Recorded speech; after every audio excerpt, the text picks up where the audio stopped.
Bienvenidos a un nuevo episodio del podcast. Hoy nos encontramos con la autora del libro Historia de la Universidad en Guatemala, 1676-2021, la doctora Linda Paz Quesada. Bienvenida, Linda, y muchas gracias por acompañarnos hoy. A ustedes, muchas gracias por la invitación. Siempre es un gusto estar entre amigos. Muchísimas gracias, Linda. Esperamos que esta conversación invite a nuestros escuchas a leer el libro y a conocer un poquito más sobre la trayectoria de estas instituciones aquí en Guatemala. Y para comenzar esta conversación le quería preguntar por qué decidió usted estudiar este tema. ¿Cuál es la importancia de conocer la historia de las universidades en Guatemala? Pues me parece que la motivación fue múltiple. La primera es que pertenecí al comité pro celebración del bicentenario de la independencia de Guatemala y cada uno de los miembros nos comprometimos a escribir algo. Y pues siempre he explicado las universidades a profesores internacionales que vienen y pensé que era un momento como para poderlo trabajar, investigar más. Y lo que lo potenció fue el encierro de la pandemia, que bueno, que eso me ayudó a tener como la serenidad de escribirlo y a tener más tiempo. Y lo quise abordar desde la importancia de las instituciones para el fortalecimiento de las naciones. Y podríamos pensar que hay dos grandes tipos, podríamos agrupar en dos grandes tipos las instituciones, unas que enseñan y otras que gobiernan. Ujú. Las que enseñan serían la familia, las iglesias, los colegios, las universidades. Y las que gobiernan, pues es el Estado y el mercado que nos ordenan, más bien las que ordenan a la sociedad. Y bueno, entonces la institución la universidad como institución ha sido eh, impresionante para el desarrollo de las sociedades de la Edad Media hasta nuestros días. Y este pues fue el motivo principal. Buenísimo. La verdad es que, bueno, como usted mencionaba, las universidades son instituciones que enseñan y la verdad es que uno tiene esta idea, ¿verdad? De que en ellas, bueno, que son una cuna de las ideas que fomentan el diálogo, el pensamiento crítico, la búsqueda de la verdad. Pero antes de adentrarnos al libro, quería preguntarle sobre esto porque veo que en años recientes hemos eh, conocido distintos movimientos que promueven la protección de ciertas ideologías sobre otras, por ejemplo, la creación de áreas seguras en universidades o la imposición de un código de lenguaje que sea inclusivo o que prohíbe el uso de ciertos términos. Y después de esta investigación, ¿usted cree que estas tendencias podrían llegar a Guatemala? ¿Podríamos adoptarlas? Y también, ¿cuál es la importancia de las ideas, del pensamiento crítico y de estudiar humanidades para combatir estos movimientos ideológicos? Gracias, Mariana. Vamos a ir por partes porque son muchas preguntas. Tal vez voy a empezar por la importancia de las humanidades para luego llegar a la tendencia actual de esos códigos lingüísticos. Ujú. Me parece que ya de por sí el Estado de Guatemala en la secundaria no fomenta las humanidades y al menos yo que doy muchas clases en la Universidad de Humanidades. Son contados con los dedos de la mano los estudiantes que saben algo eh, de historia, de filosofía, de sociología, de política. Y si no se fomenta en la secundaria, ya vienen con una gran laguna. Y lo que se promueve son carreras tecnológicas. Mm, y si esa carrera te va a servir para trabajar y vivir bien después, la ciencia, la tecnología, pues se viene con una mentalidad utilitarista a la universidad. Y tal vez para hablar de la importancia de las humanidades podríamos tener un podcast completo, pero Vamos a tal invitar vez, otra vez. pero tal vez ahorita lo que haría sería recurrir yo soy pues muy fan de la Guerra de las Galaxias y de George Lucas. Y le hacen una entrevista a George Lucas y le pregunta, y él cuenta que las humanidades para él le dicen el why, el para qué. Ujú, mientras que la tecnología que la necesita para poder hacer sus películas son el how, el cómo. ujú.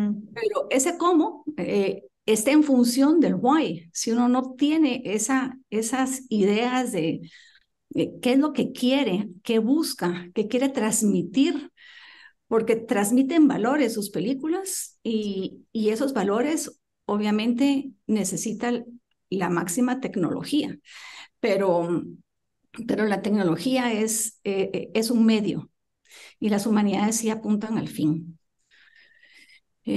Me parece que con eso lo Sí, podría decir.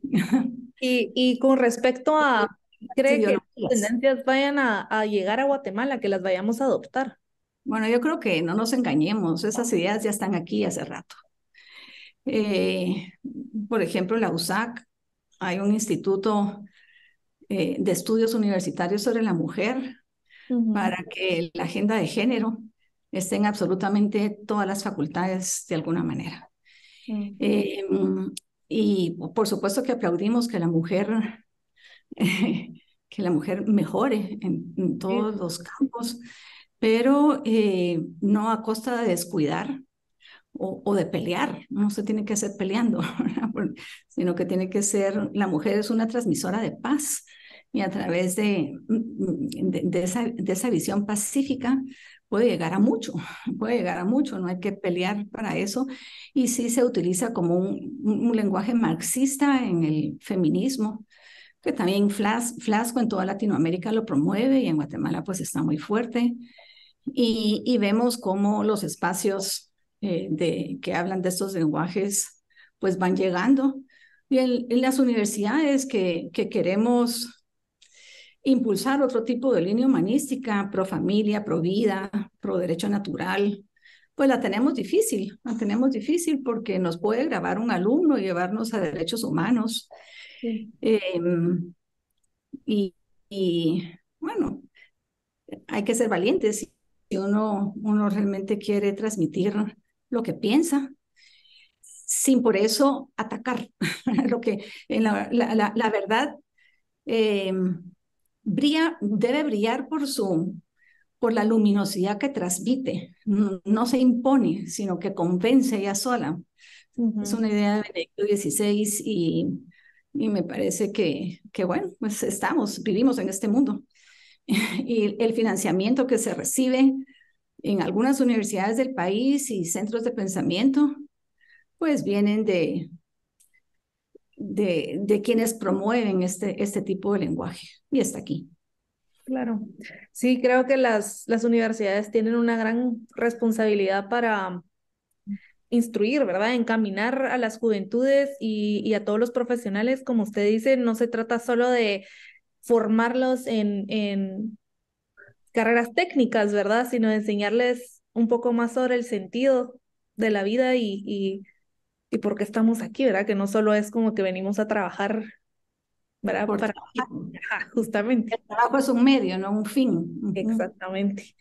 Y también, así un pequeño paréntesis, ya que usted mencionaba a las mujeres, también vi que en su libro hace una pequeña mención, ¿verdad? De la historia de las mujeres o el papel que han tenido las mujeres en las universidades. Tal vez no vamos a ahondar en eso, pero para que ellos también, quienes nos escuchen, estén curiosos y vayan a ver qué Tal importancia vez, tiene la tal mujer. vez lo incluyo porque me encanta dar unos cursos de feminismo y he estudiado y pues también lo imparto. Eh, y bueno, en Guatemala se sigue igual que, que en todos los países el progreso de las mujeres en el estudio, pero hoy en día hay más mujeres, tanto en la San Carlos como en las universidades privadas, estudiando que hombres. Ah, Y eso ya esa es una tendencia universal, mundial. Pues hay unas carreras que son más femeninas, otras más masculinas, pero también la persistencia de las mujeres en graduarse es mayor que la de los hombres. Hablé de esto esta semana con mis alumnos y un joven decía, viera que sí, de mi colegio, todas mis compañeras siguieron en la U. Ninguna se planteó no seguir en la U, pero mis compañeros hombres algunos no siguieron. sí, sí. Eh, Sí, la verdad es algo positivo, creo que es algo positivo también. Siempre, ¿verdad? Como decíamos, no perder de vista el sentido, ¿verdad? Ujú. De por qué Sí. hacemos las cosas, Y pero también animar a los hombres a que estudien también, sí, porque que hay ahora ese valor. se han vertido las estadísticas y necesitamos que todos estudien. Sí, no es el chiste, justamente. Pues algo que me gusta también de su libro es que pues hace esta investigación desde una perspectiva histórica, ¿verdad? Entonces uno explica cómo el contexto histórico ha influido en las universidades y viceversa un poco. Menciona la Revolución de Octubre, el conflicto armado interno, la firma de la paz. ¿Podría contarnos un poco cuál fue el papel de las universidades y de los movimientos estudiantiles en alguno de estos acontecimientos históricos del país? Ok, pues en el mundo está clarísimo, la revolución del 68, por ejemplo, el Mayo Rojo, los hippies, pues todos salieron de las universidades promovidos por profesores. En el caso de Guatemala, el primer relato que hago me parece que es cuando cae Estrada Cabrera, que había conservado el poder por 22 años. Es un gran dictador. Y los estudiantes universitarios, encabezados por líderes como Miguel Ángel Asturias, fundaron la Universidad Popular. Lo que ellos querían era que los obreros que trabajaban todo el día y que no habían aprendido a leer y escribir tuvieran esa posibilidad. Entonces se les enseñaba a leer y escribir en una escuela nocturna y también algún oficio. Algunos de ellos llegaron a la universidad y fue una reforma social importante que vino de los estudiantes universitarios, no vino del Estado, sino de los estudiantes. Y mucho más conocida la revolución del 44, Ujú, pues la San Carlos estaba totalmente controlada por el gobierno de Ubico. Él nombraba al rector y a los decanos y eh, la universidad había perdido la autonomía. Y una universidad sin autonomía no es universidad, simplemente así. No, no puede haber universidad donde se pierde la autonomía. ujú. Pues había mucho descontento civil y militar en el momento de la revolución del 44, con lo cual hay una participación de muchos sectores, pero la participación de los estudiantes es crucial para devolverle la autonomía a la universidad, que la junta que se hace después de la revolución, pues a los pocos días de haber ganado, le devuelve la universidad la autonomía. Estaba comprometida con todos los estudiantes y profesores que participaron en la revolución.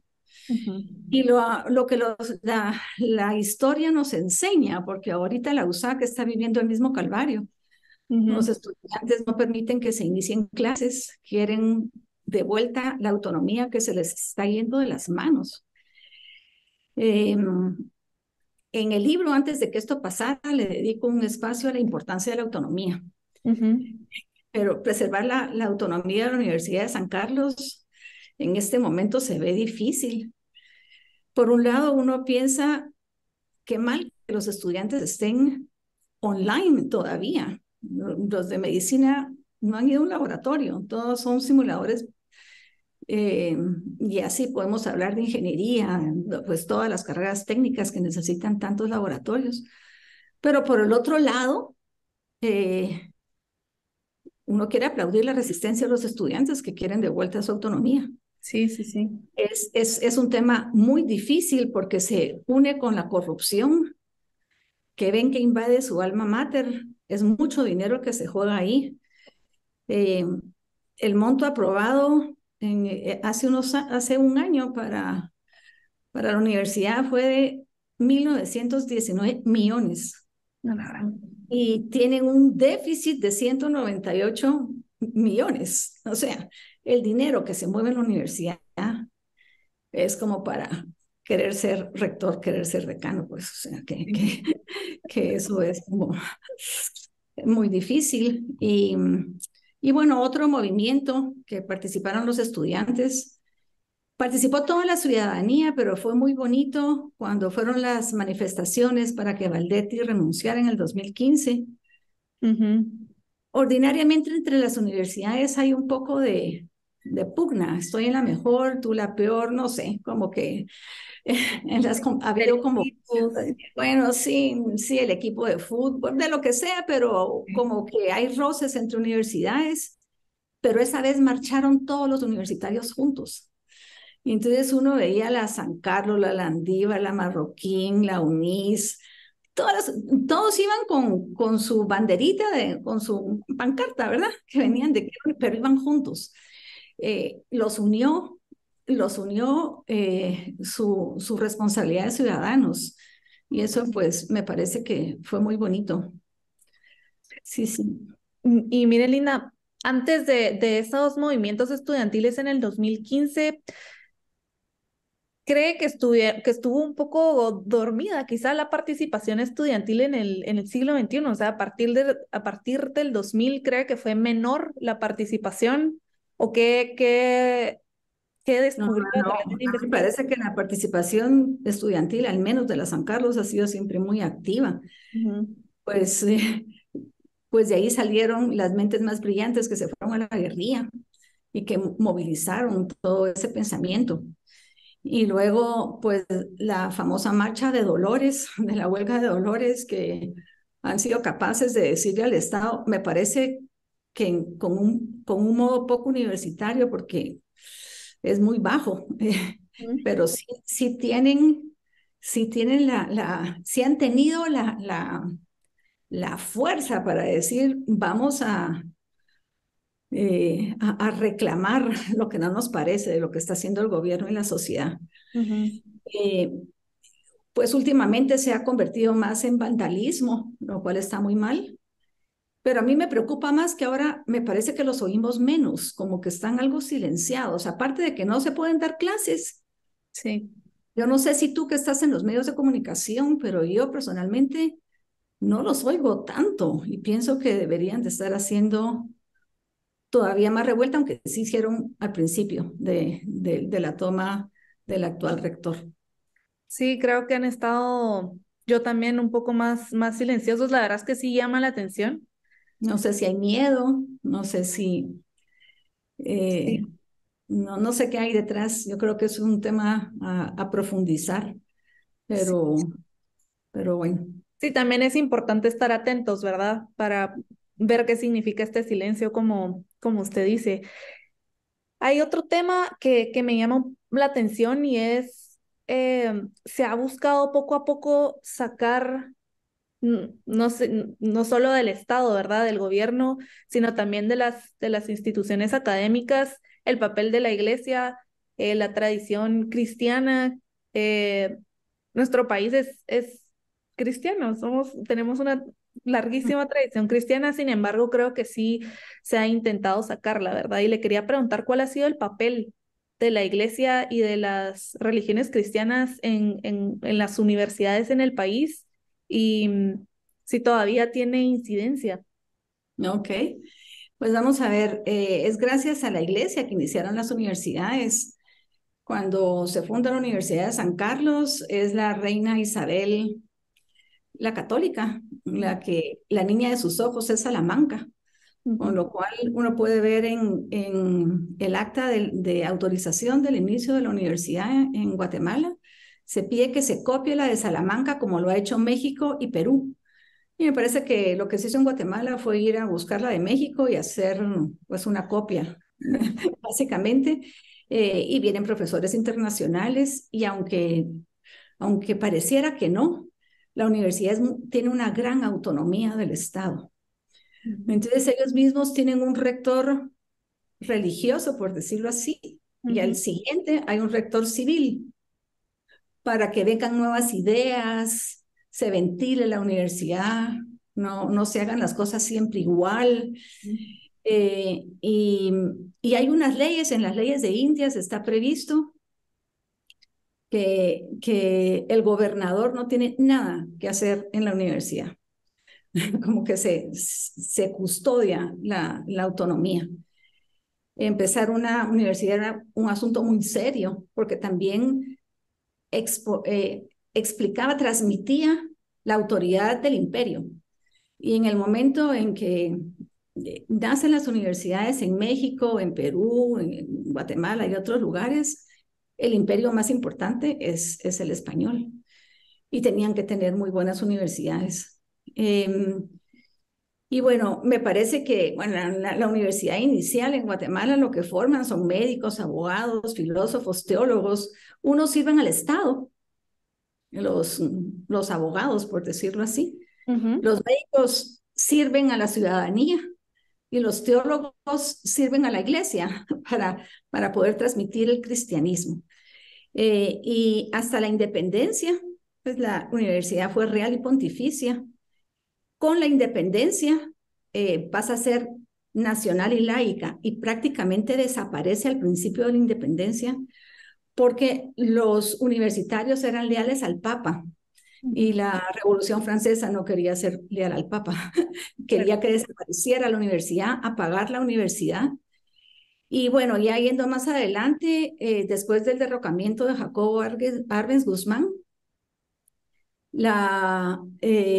se le asignó un presupuesto a la universidad y se abrió a las primeras universidades privadas, aunque su organización, los exámenes, los títulos, los tenía que aprobar la San Carlos. Y la primera universidad privada que hay es la de los jesuitas, la Universidad Rafael Andívar, propuesta por la Compañía de Jesús en 1961 y actualmente es la universidad privada que más alumnos tiene en toda Guatemala, con lo cual las ideas cristianas deberían de estar siendo también difundidas a esa escala. Luego, después del golpe de Estado a Miguel Hidalgo Las Fuentes, se cambia la Constitución y se abre para que exista el Consejo de Enseñanza Superior, el CEPS en Guatemala, que va a ser el que apruebe las universidades, pero primero tiene que aprobarlo también el Estado con todos, el jefe de gobierno, el presidente con todos sus ministros y la Ujú. Universidad de San Carlos. Bueno, pero ahí avanza la Universidad Mariano Gálvez, que también bueno, compite con el número de estudiantes. No sé si has tenido oportunidad de ir a una graduación de la Mariano Gálvez o una lección inaugural. Yo he tenido oportunidad de ir a varias y es pues muy impresionante su visión cristiana de la vida. Sí. Luego surge ese mismo año la Universidad del Valle, que esta sí es una universidad que ve hacia la ciencia podríamos decir que... Y, y en el 71 la Francisco Marroquín, que pues que ella ve hacia las leyes, hacia una sociedad, una cultura de derecho. Más adelante, en la última constitución, cuando el general Oscar Mejía Vítores lideró el golpe de Estado contra Efraín Ríos Montt, prometió que iba a haber elecciones y para eso iba a ser una constitución. Entonces se convoca una constituyente y en esa constituyente se toman en cuenta muchísimo las universidades que tienen un protagonismo pues que habría que revisar si es el ideal o no. Pero bueno, en ese momento se contaba solo con la Universidad de San Carlos y 4 universidades privadas. Y todos los rectores tenían un gran prestigio. Entonces pensaron, si los rectores y las autoridades universitarias pudieran garantizar la democracia, sería genial. Y como se hacen las leyes ahí, se Ujú. promueve eh, que hayan muchísimas universidades. De esas universidades, pues hay una amplia gama de diarios, pero de las 15 universidades que hay en Guatemala, 6 tienen una clara identidad cristiana. Pues la Landívar, la Mariano Gálvez, la Universidad del Istmo, Claro. la Panamericana, la Mesoamericana y la San Pablo. Pues ahí estamos hablando de 6 del 40% tienen identidad cristiana, pero ese 40%, si tomamos en cuenta la Mariano Gálvez y la Landívar, en número de alumnos, pues llega a más porcentaje de estudiantes. Ahora, Claro. la San Carlos sí de plano que tiene el 50% de la población estudiantil y sí es laica. Ahí sí que según el profesor que te toque, eso aprenderás. Entonces, me parece que eh, pues las universidades que crecen mucho pueden tener el riesgo de perder el espíritu o el ideario que no llegue tanto a los profesores y a los alumnos, y eso es lo que yo sugeriría, que se cuide más. Sí, justamente eso estaba pensando, que conocer toda esta historia que usted nos cuenta, nos resume en estos minutos, nos permite reconocer la importancia el impacto que puede llegar a tener las universidades en la vida política y social de un país, y que todos los estudiantes también tienen esa responsabilidad, ¿verdad? Y también ese derecho de exigir que sus universidades respeten esos idearios, como usted dice, y no alejarse de ellos. Entonces creo que es valioso, y creo que en Guatemala realmente se le presta poca atención a, a las universidades y al impacto que pueden tener. Para cambiar un poquito el tema, ¿cómo ve usted el futuro de las universidades en Guatemala? Y después de haber hecho esta investigación, y aparte de los retos que ya mencionó, ¿cuál cree que va a ser el reto más difícil que van a tener que enfrentar estas instituciones en Guatemala? Como tener una bolita de cristal para ver el futuro. Cabal. Pero, pero bueno, vivimos en un mundo globalizado, digitalizado. Ya existían universidades totalmente online antes del COVID, y Sí, después del COVID se potenció. Todos nos fuimos a lo, al WhatsApp, digo, aquí al Zoom y a tantas es- otras plataformas. Y la universidad ya no puede ser la misma que antes. No puede ser la misma que antes. Me parece que sí tiene que enfrentar los cambios que hay. Eh, la educación universitaria, bueno, yo apuesto porque no dejará de existir, pero no sé si con el formato que hemos tenido hasta ahorita. Mm, Eh, Porque se habla constantemente de innovar, pero es importante entender que las innovaciones mmm, suponen ese long learn, ¿cómo es? Lifelong learning, ¿verdad? El aprendizaje para toda la vida. Y los conocimientos teóricos ya de por sí son ilimitados. Si uno se mete a la web y quiere investigar algo, pues ahí sí. hay información para quedar sepultado. Eh, pero es cierto que tener el cartón universitario es como un estatus también y ayuda a conseguir un mejor trabajo. Y me parece que el legado del siglo XXI, de la universidad del siglo XXI, es lograr que cada estudiante tenga una mente libre. Los profesores deben ser referentes de vida, acompañar a cada alumno. Y el hombre, que es un ser social por naturaleza, necesita una formación social, y esa solo se puede hacer en la universidad. Que en línea, pues algo se puede hacer, pero a tus mejores amigos necesitas tocarlos, tomarte una cervecita con ellos, no sé, un vinito, Sí, sí. y salir a pasear de fiesta. Eh, y bueno, pues hay una lluvia torrencial, por un lado, de información, pero una Sí. necesidad de la amistad y de las relaciones que no sean virtuales, ¿verdad? Ujú. Y otro gran reto es el de la calidad de las universidades existentes en Guatemala, porque en principio el CEPS, que es el ente que según la Constitución aprueba las universidades, también tiene como misión velar por su calidad, cosa que no ha podido hacer. Porque una vez una universidad nace, es independiente. Ujú. Y si a mí me vienen a preguntar como universidad, ¿cuántos alumnos tienen? ¿Cuántos profesores tienen? Pues la que está viniendo es la competencia, ¿verdad? Y, pues hay mucho celo entre todas las universidades de decir qué es lo que están haciendo. Sí. las universidades serias de Guatemala se están sometiendo a procesos de acreditación y son las que gozan de mayor prestigio. Sí.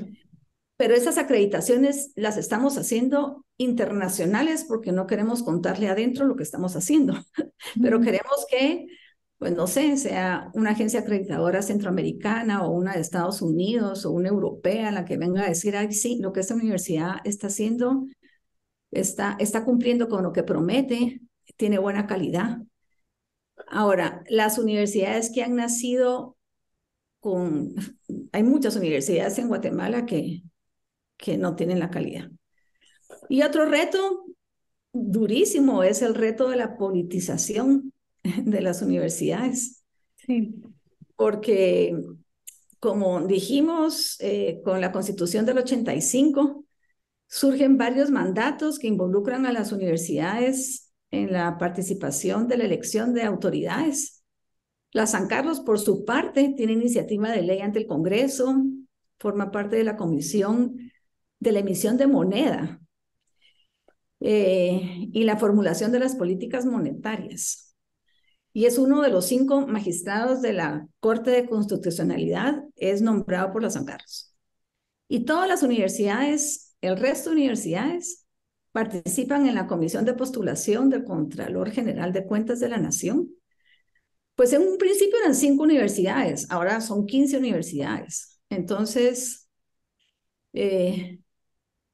pues tiene que ser el decano, si hay carrera de auditoría, y un número equivalente del Colegio de Economistas. Entonces, de 11 pasaron a 21 para esa comisión, pero esa es la menos, porque la Comisión de Postulación de Magistrados a la Corte Suprema de Justicia, para un periodo de 5 años, participan los decanos de todas las facultades de Derecho, el mismo número de colegio de abogados y el mismo número de magistrados de la Corte. Entonces, de 16 personas se pasa a 37 que están en ese proceso. Y de igual manera, la comisión de postulación para elegir a los magistrados de las Cortes de Apelaciones. Con lo cual, es un gran desafío porque las universidades pues reciben mucha en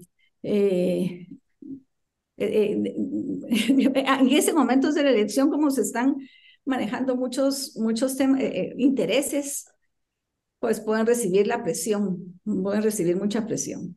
Y un desafío todavía más insidioso, me parece a mí, que es la crisis de la corrupción. Sí. En el 2020, de los 180 países evaluados por el índice, nos dice que más de 2/3 obtuvieron un porcentaje inferior al 50%. O sea, solo un tercio pasó raspado con 50 y un poquito más. Y Guatemala estamos entre los 10 países, el 10% de países más corruptos. Me parece que las universidades también tenemos culpa en esto. Entonces, ¿qué podemos hacer en las universidades para formar en ética, para formar en la defensa de la verdad, en la promoción del bien común? Las humanidades, regresamos a eso. Claro.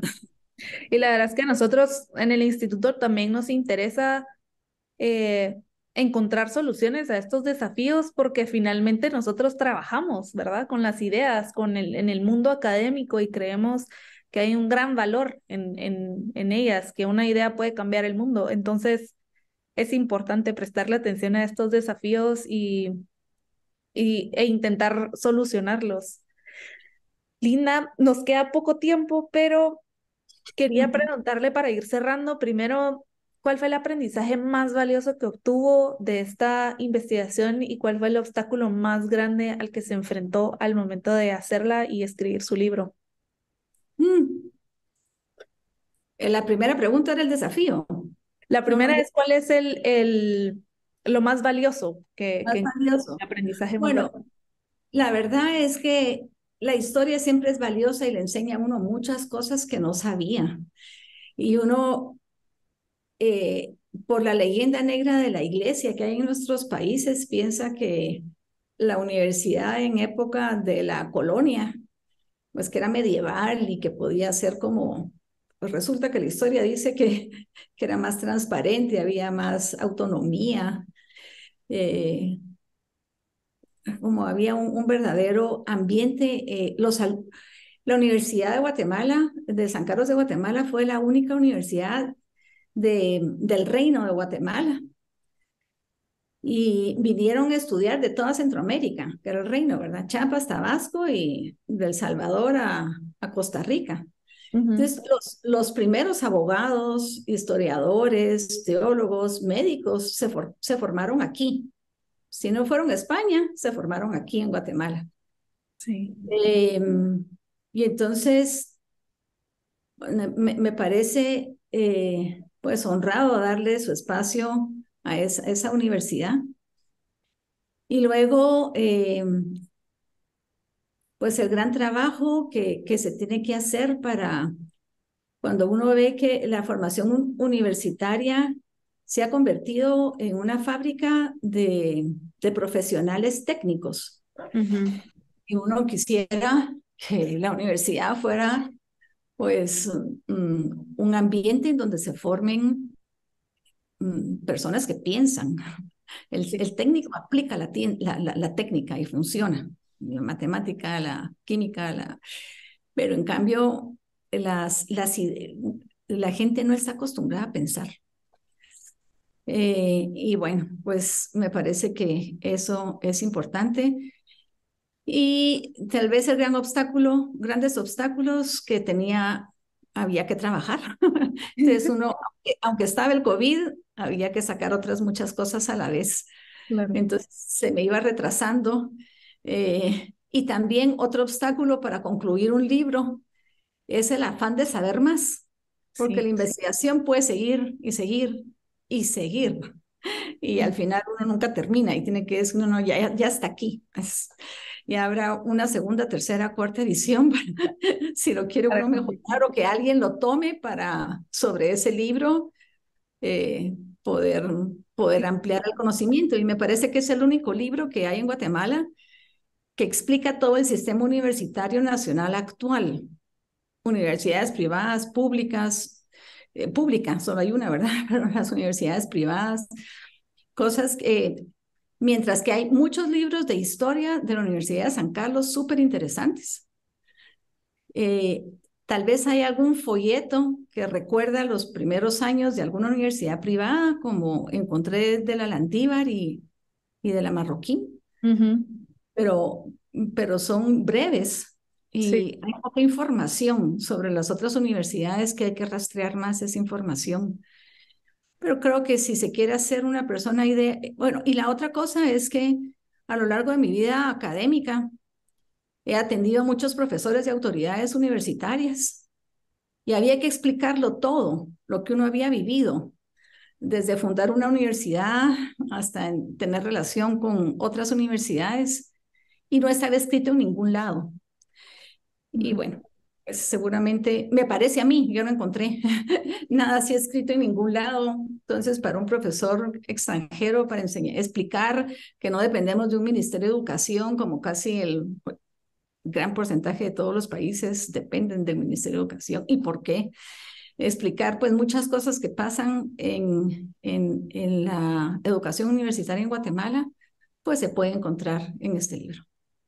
Excelente, muchísimas gracias, Linda. Para cerrar, por favor, cuéntenos dónde podemos adquirir su libro y si quisiera agregar algún comentario final. Bueno, está en Sofos, está en todas las sucursales se me fue ahorita el nombre, qué mal, que venden, bueno, en muchas librerías del país y también está en Amazon, se puede comprar digital. Excelente. Sí, sí. Y aquí en la biblioteca de la Universidad del Istmo también se puede adquirir. Buenísimo. Nosotros en el Instituto Fe y Libertad también ya lo compramos, por si alguien quiere consultarlo, puede venir aquí también.